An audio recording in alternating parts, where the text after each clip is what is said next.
Okay, hello YouTube. Gonna play a 3-minute game. So, I'm playing white. Going into the game, I'm rated 2403. My opponent's 2393. We've got a perk defense. It's goofy F5 stuff. I don't know. I'm gonna take it. This just looks uncomfortable for black already. Just having weaknesses on his light squares. Gonna go after the light squares with knight G3 at some point. I don't understand fully what he's doing, but I'm definitely in favor of it. Maybe this is part of his prep, I don't know.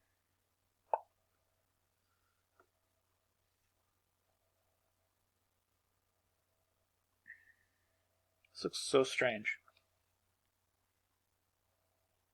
And I guess I'll just take and play rook c1. Maybe this is still prep for him?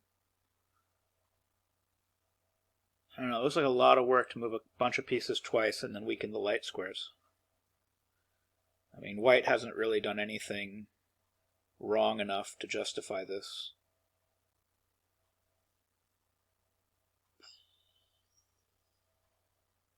So now I'm just debating if I should just play knight g3 before something else, I don't know. I mean, I don't want to lose a pawn for no reason.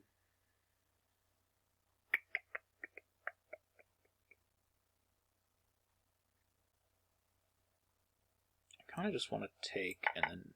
Oh, he took back with the knight? I was expecting taking back with the pawn. This is so strange. I'm just going to castle. My king is safe. This position looks like objectively terrible.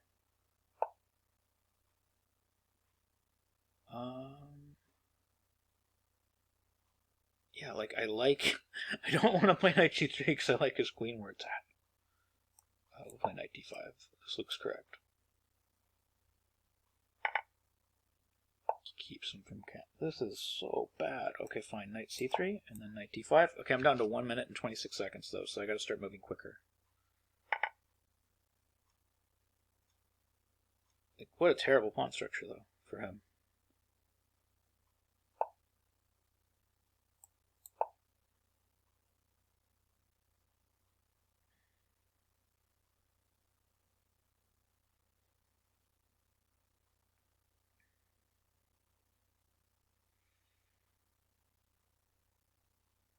Kind of just expecting e4, knight c3, and I just net this pawn.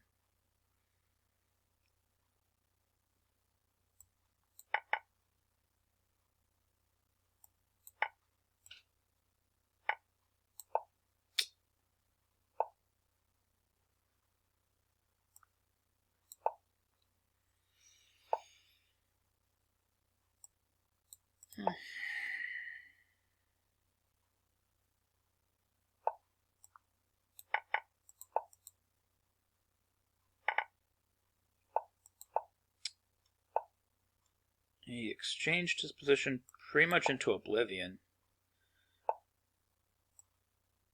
So now he's just down a pawn, struggling to do something. I don't know why. Bishop versus knight and down a pawn with pawns on both sides of the board. He sought it out too. Like, that's the weird thing. He aimed for this. He wanted this.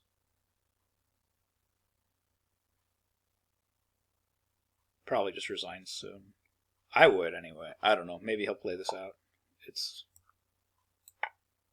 really not worth playing out. This is so silly.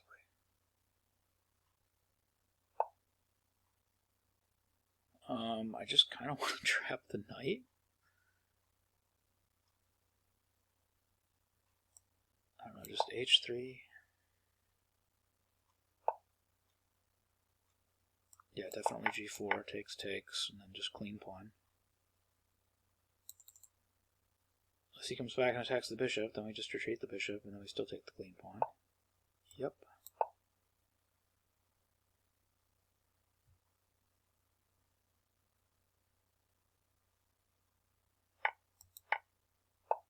Yeah, kind of exceptionally silly.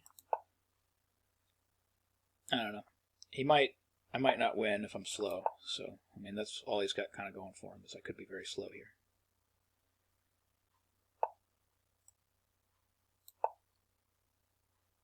Everything is held, though. This is so silly.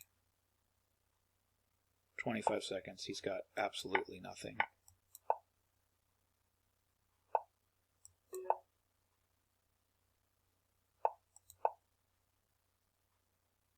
Even his king is like a million miles away from the B pawn. This is just a little ridiculous. He can give up any moment. His knight's cut off, his king's cut off, everything's cut. You're not even in the box, dude. What are you doing?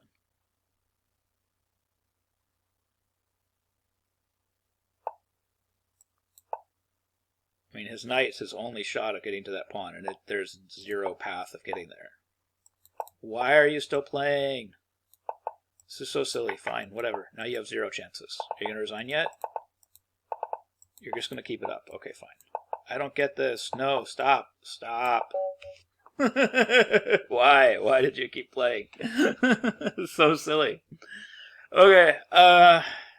Yeah, like, I don't get that at all. Like, when he played, like, c6, I thought that was at least part of the plan. Like, if you just want to go back here, like, I didn't fully understand the opening period. Like, after f5, I just thought, okay, this is just advantage white, and I don't have to do anything horribly smart. Like, I thought, okay, I just take it, which is correct, and then bishop f5, and then at some point I played bishop d3. Maybe I should have played it right away. Knight c3 is a little inferior. Knight f6, now bishop d3, and queen d7. Knight on g to e2, knight c6. Yeah, so my move order was pretty inferior. Like, I should have just played queen bishop d3 just right away was better.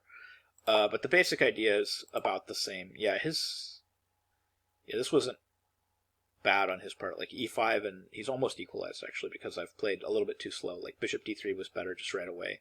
Just get the light squares weak.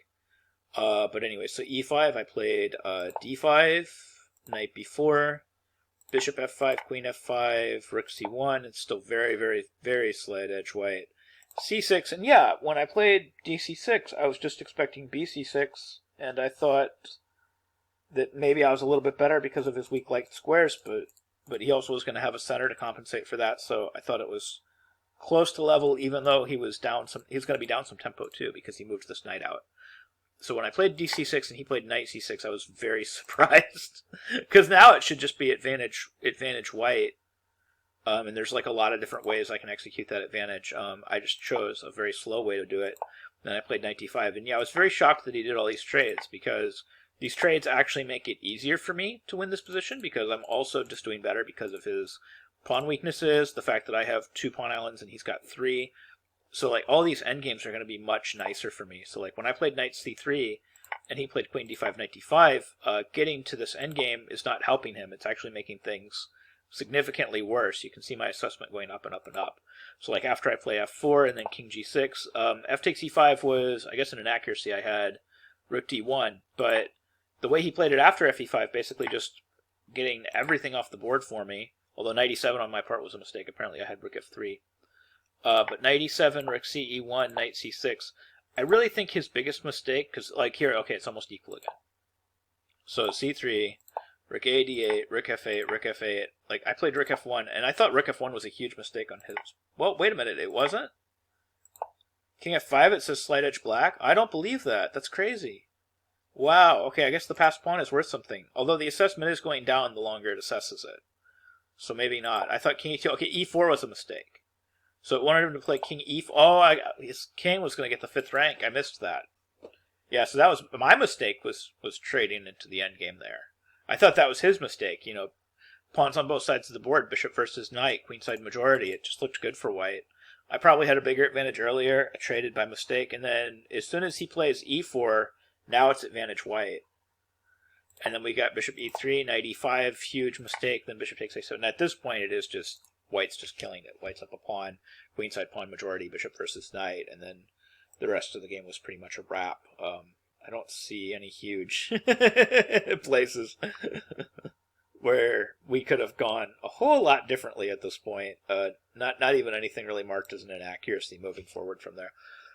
So yeah, I mean, kind of interesting. Just in general, be careful about simplifying into endgames unless you're sure. And that advice goes for my opponent as well as me. I guess we both did it. Like, he simplified. Like, he took the queens off when he shouldn't have. And then after the queens came off the board, probably white had a winning advantage.